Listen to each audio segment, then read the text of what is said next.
저도 그래서 그게 굉장히 우려스러운 거예요.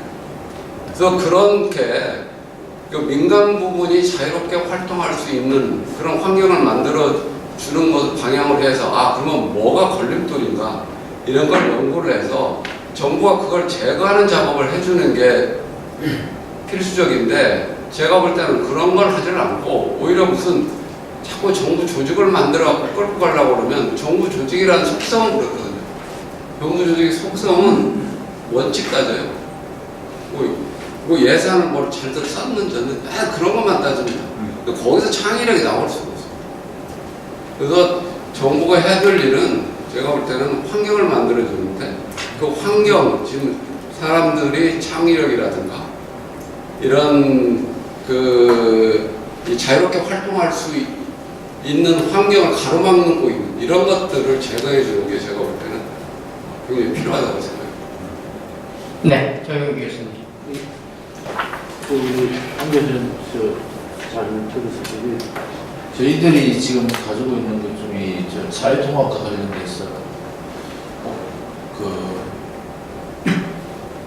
우리가 이제 60년부터 시작해서 경제 성장할 때 성장률이 지금 보통 한 60년에서 90년 정도까지 하면 한 10% 가까이 됐잖아요. 지금 이제 2% 정도를 떨어졌는데 경제의 규모가 커지고 경제의 규모가 커지면 성장률이 떨어지는데 이 성장률이 떨어지는 과정 중에서 구조조정을 하면서 나타났던 사회적 갈등이 지금 굉장히 많은데 이 단기간에 지금 우리나라에 벌어지는 일인데 이 문제를 지금 사실은 저희들이 굉장히 시장하고 사회통합과의 관계에서 관과를 하고 있는 것 같은 느낌이 굉장히 많이 들거든요.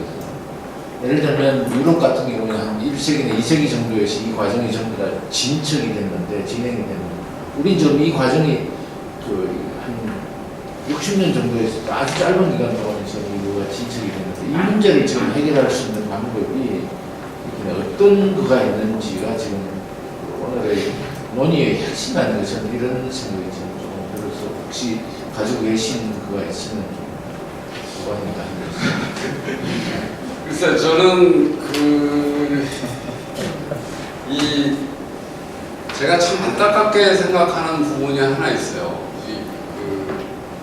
역사적으로 볼 때 왜냐하면 우리의 구조개혁을 할 수 있었던 타이밍이 다 한 번 있었어요.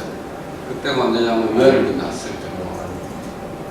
근데 그때 우리가 너무 그냥 성급하게 피 갚는 대로만 써버리고 그 시간을 사실 그때 구조개혁을 했으면 여기까지 이렇게 안 왔을 것 같은 생각이 많이 들어요. 근데 그때 제가 구조개혁이라는 건 다른 게 아니고 그때 만약 기업 쪽에서는 구조개혁이 많이 일어났는데 제가 얘기하는 정치개혁, 정부개혁 쪽에만 우리가 그걸 했었어야 소위 말해서 지금과 같이 어떤 정부가 경제에 과도하게 개입하는 이런 구조를 갖지 않게 됐을 텐데 그때 그걸 대처하는 타이밍을 놓쳤다고 생각해요.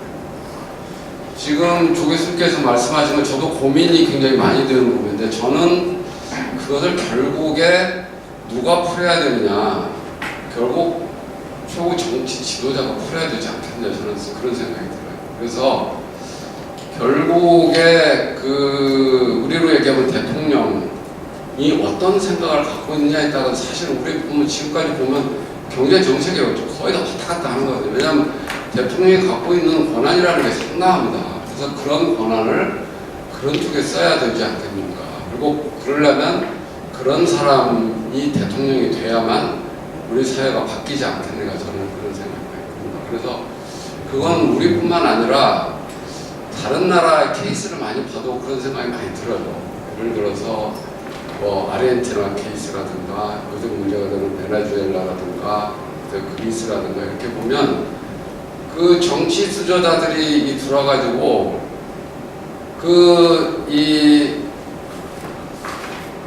정치 철학이라든가 이 경제 철학을 바꾸면서 발생하는 문제들 아르헨티나도 그랬고 그리스도 그렇고 베네수엘라도 다 그랬거든요. 그래서 그런 측면에서 봤을 때도 그렇고 또 마찬가지로 미국도 그렇고 영국도 그렇고 보면요. 아까도 제가 말씀드렸지만 이 정부 정책이 시장경제 쪽으로 가까이 가면 발전해요. 그러다가 뒤로 물러나면 최고예요. 그 대표적인 케이스가 바로 영국에서 그 60년대, 70년대 영국병이었던 거하고, 그 다음에 미국에서 1970년대 스태그플레이션이 일어났던 거, 이런 것도 다 보면 다 거기서 보여요. 그런데 그걸 깼던 것이 영국에서는 대처고, 미국에서는 그 레이건 대통령이고. 그래서 제가 볼 때는 이 정치 지도자가 굉장히 중요하지 않을까, 저는 그런 생각이 듭니다. 그래서 정치 지도자가 좀 이런 시장경제 마인드를 갖는 것이 굉장히 중요하다고 생각합니다. 네, 감사합니다. 중국기 의원님. 네. 네, 말씀 잘 들었습니다. 결국 글로벌 시대의 이제 저성장을 가기 위해서 신자유주의가 주식화 바꿔서 나왔고, 또 그것을 결과적으로 볼 때는 소위 양극화 현상이 심화되고, 특히 우리 현실에 한국 현실에 봤을 때의 경제 민주화든지 다 그런 문제가 그런 속에서 연원되지 않나 생각이 듭니다. 사실 지난번에도 농하면 노동연구 쪽에서 보면 미국 다음에 우리가 소위 양극화 현상이 심화된 나라로서 일부 분리되는 적이 있었습니다. 정치 문제라는 게 결국 갈등의 구조를 푸는 것이 정치 문제인데, 다른 어떤 문제보다도 우리 사회의 그런 문제의 이 소위 이 분리가 따른 심화 문제, 양극화 현상이 더 심화되어 가고 있지 않나 하는 생각이 듭니다. 여기 국민들이 볼 때는 물론 뭐 성장이라는 것은 우리 공동체 자유주의에서 이제 자유주의라는 성장이고, 자유주의야만 성장에 가는 건 맞습니다. 또 공동체는 것은 사회 구성원들이 어떤 부분에 대해서 자기 존속감을 갖고 공동체 의식을 가질 수 있는 것이 결국은 또 우리 사회가 갖고 있는 또 하나의 그 공동체 자유주의의 어떤 기본적 생각으로 저는 생각하고 있는데, 그렇다면 과연 우리 현재 이 상황에서 친기업적인 그런 쪽으로 자유주의에 가야만이 성장은 맞습니다. 그런데 과연 그런 것이 우리 사회 갈등과 통합 문제, 또 우리 자체의 어떤 여러 가지 성장을 과연 그것이 바람직한 방향에 가는가 하는 문제와 우리 현실에서 비춰봤을 때의 계속 얘기하는 이런 문제와 비교해서 어떻게 생각하세요? 그런 문제 갈등에서 오히려 나는 더 심화되는 부분이 참 정보 역할이 뭐냐 하는 부분에 좀 생각이 듭니다. 한 가지 말씀드리고 싶은 건요.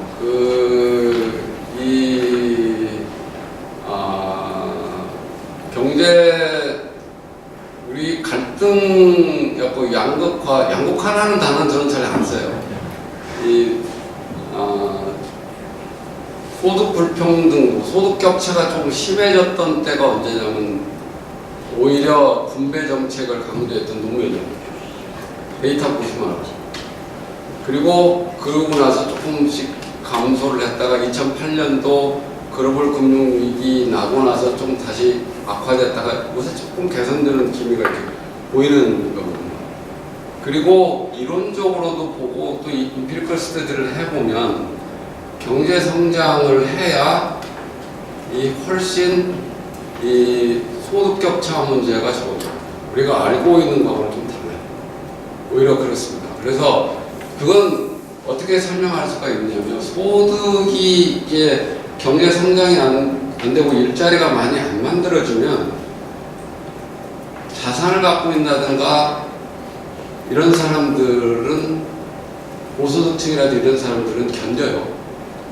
근데 문제는 어디서 발생을 하냐면 저소득층이라든가 중산층에서 일자리 잃어버리면 그냥 떨어져요. 거기서 발생합니다. 그래서 제가 볼 때는 기본적으로 경제는 성장을 시켜야만 오히려 이 소득 격차가 많이 줄어들게 되고, 그런 상황에서 더 제가 말씀드리고 싶은 더 중요한 것은 계층 간의 이동이 좀 빨라야 됩니다.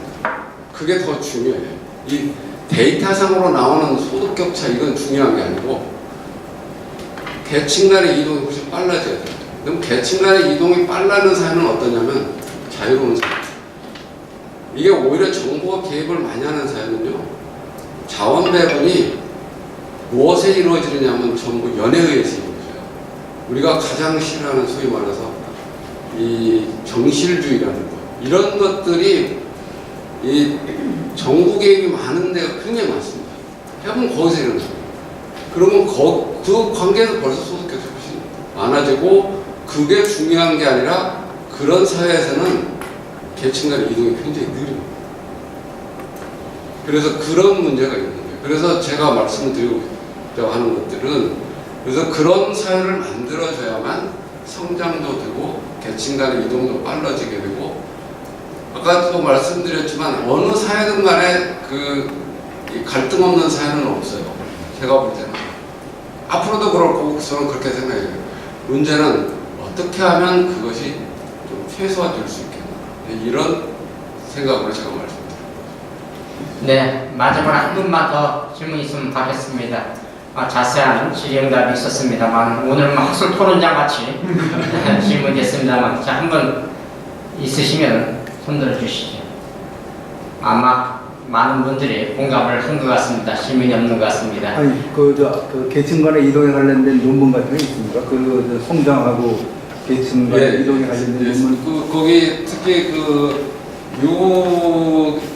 제가 옛날에 읽었던 그 페이퍼인데요. 패드에서 나왔던 그 페이퍼인데 그 사람이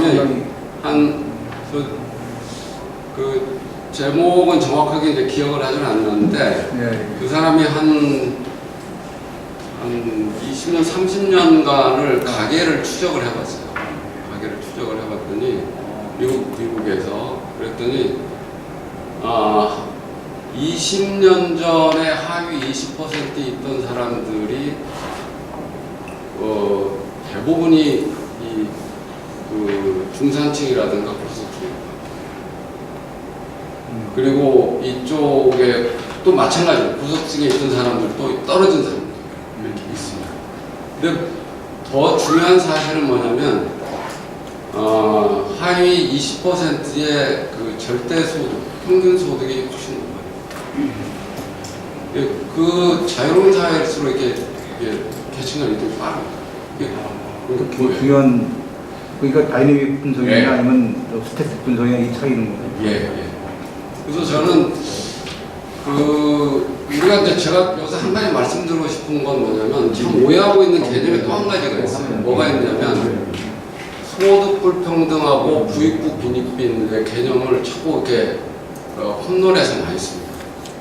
그래서 소득 불평등이 심해졌다라고 얘기를 하면 그걸 갖고 이거 부익부 빈익빈이다 뭐 이렇게 자꾸 말씀을 하시는 분들이 많은데 그건 완전히 다른 개념이에요. 소득 불평등은 소위 말해서 정태적 개념이에요. 그리고 부익부 빈익빈은 동태적 개념입니다. 그러니까 우리가 소득 불평등을 따졌을 때 뭐를 보냐면 보통 이제 진위계수를 이제 대표적으로 보는데 진위계수는 보면 그것은 어떤 한 시점에서 보는 겁니다. 그렇죠. 20년 전에 이 진위계수를 보고 그 다음에 20년 후에 진위계수를 봐서 이게 만약 진위계수가 뭐 커졌다 그러면 이게 소득 불평등은 높아졌다고는 얘기를 할 수 있는데 그래서 부익부 빈익빈이라고 얘기는 어렵다 이거죠. 왜? 어느 시점이든 간에 어느 사회든 간에 그 시점에서는 하위 20%도 있고 상위 20%도 다 있어요. 문제는 뭐냐면 우리가 부익부 빈익빈이라고 얘기하려고 그러면 그 구성원들이 그대로 10년 전에 20년이라 그대로 유지됐을 때 그리고 진위계수가 악화됐을 때 그렇게 하면 그 얘기는 맞는데 만약에 구성원들이 바뀌었다 그러면 얘기는 다르죠. 근데 그걸 많이 혼동을 하시는 거예요. 네, 오늘은 강의 시간하고 질의응답 시간이 오피스톤 같습니다. 그래서 우리 이주 위원장이 말씀하신 신층학습, 자기학습에 반쯤 접근한 것 같습니다. 그래서 이주 위원장이 맺는 말씀을 하고 오늘 안 교수님한테 뜨거운 격려 말씀 부탁드립니다.